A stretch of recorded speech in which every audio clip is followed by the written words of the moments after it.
रामचंद्र जी को जब उनके पिता दशरथ राजपट सौंपने वाले थे, तब उनकी दूसरी पत्नी कैकेयी को उनकी दासी मंथरा ने खूब भड़काया। मंथरा ने कहा कि राजा तो आपके बेटे भरत को बनना चाहिए। इसके बाद कैकेयी ने राजा दशरथ के 2 वर मांगे। पहला, भरत को गद्दी मिलनी चाहिए और दूसरा, राम को 14 वर्ष का वन में रहना होगा। राजा दशरथ को अपनी पत्नी के वर पूरे करने पड़े।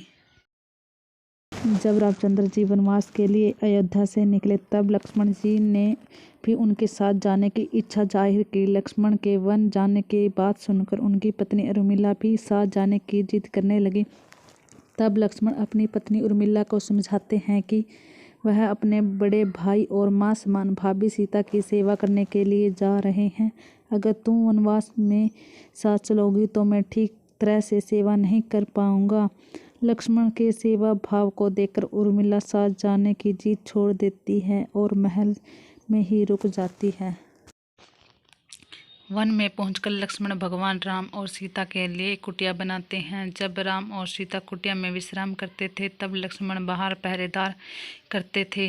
वनवास के पहले दिन जब लक्ष्मण पहरेदारी कर रहे थे, तब उनके सामने निद्रा देवी प्रकट हुई और लक्ष्मण ने निद्रा देवी से वरदान मांगा कि वह 14 साल तक निद्रा मुक्त रहना चाहते हैं। निद्रा देवी ने कहा कि तुम्हारा हिस्से की नींद किसी और को लेनी होगी। लक्ष्मण कहते हैं कि उनके हिस्से की नींद उनकी पत्नी को दे दें। इस कारण लक्ष्मण 14 वर्ष तक नहीं सोए और उनकी पत्नी उर्मिला लगातार 14 वर्ष तक सोती रही। 14 वर्ष के बाद जब भगवान राम और सीता के साथ जब लक्ष्मण अयोध्या वापस आए, तब नींद की अवस्था में रामचंद्र जी के राजतिलक समारोह में उर्मिला भी उपस्थित थी। यह देखकर लक्ष्मण को हंसी आती है। जब लक्ष्मण से हंसी की वजह पूछी गई तो उन्होंने निद्रा देवी के वरदान के बारे में सब कुछ बताया। लक्ष्मण ने कहा कि जब मैं उबासी लूँगा तब उर्मिला को नींद खुलेगी।